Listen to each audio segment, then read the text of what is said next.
L'heure du choix a sonné.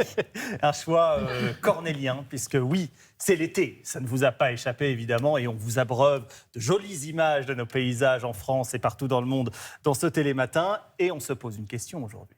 Est-ce qu'on est plutôt feta ou mozzarella? Alors, je veux dire C'est votre quand même avis. hyper important. Moi, je préfère la C'est feta. très important. C'est La très feta. important. La feta. Feta et Est-ce que vous connaissez la différence Ah entre non, vous feta, allez nous il le y a dire. un fromage de lait de vache ou la mozzarella ou de lait de buffon, et puis la feta qui est du lait de brebis.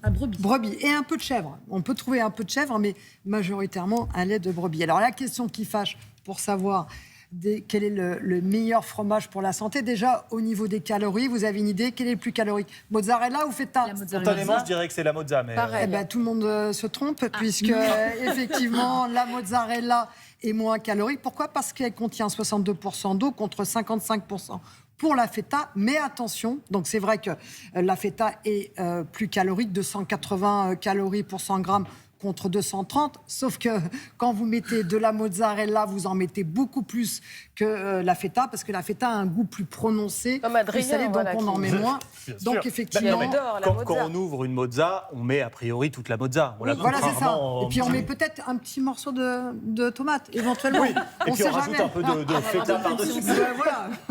Alors, pour la santé, côté positif, pour les deux, eh bien, c'est un apport en calcium quand même. Il y a du calcium, on est entre 400 et 500 mg pour 100 grammes. Il y a des matières grasses. Or, ces matières grasses, elles sont importantes parce qu'on voit cette salade est très colorée, donc elle a des pigments. Et pour que les pigments soient bien absorbés au niveau intestinal, il faut des matières grasses. Notamment Alors, on met le lycopène. Comment vous oui, dites le lyc, très bien, C'est bravo. ça, le Je suis lycopène de tomate. Absolument, Vous de voyez, la je vous tomate. écoute. Le lycopène de la tomate. Donc en fait, ça permet de mieux absorber ce lycopène. Alors on met un peu moins d'huile végétale quand on met beaucoup de mozzarella ou de feta, parce que c'est quand même 200 par portion, 200 calories quand on rajoute de la mozzarella ou de la feta dans ses salades. Point négatif. Il n'y en a pas. Ah si, pour Ah la oui. feta, le c'est sel. très salé. On est à presque entre 2 et 3 grammes de sel pour 100 grammes pour la feta, beaucoup moins pour la mozzarella, 0,6. Donc ça, c'est très important. Quand vous mettez de la feta, vous ne salez pas votre salade.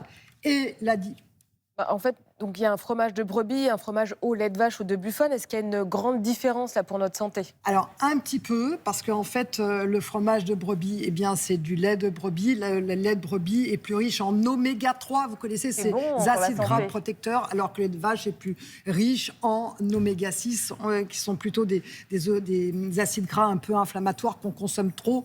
Donc, peut-être un petit avantage pour la feta. Et je vous pose une question maintenant. Allez-y. Comment fait-on pour manger de la feta, de la mozzarella, sans aucun problème, pratiquement tous les jours, sans problème, pour votre santé, votre tour de Je taille? sais exactement ce que vous allez dire.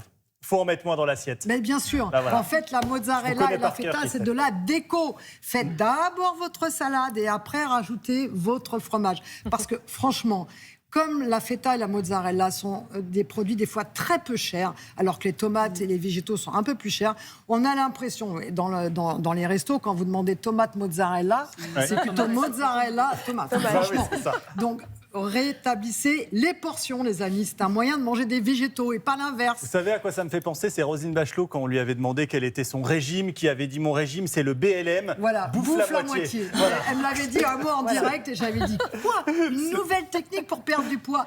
Bouffe la moitié. Voilà. Excellent. C'est un bon résumé. Alors, je vous le dis Merci. tout de suite, j'assume assez moyennement ce qui va se passer dans les secondes qui viennent, puisque vous nous avez parlé de mozzarella. Du coup, pour partir en pause, on s'est dit que Mozart est là. Oh non, oh non, vous l'avez pas fait. On avait dit non. Et donc,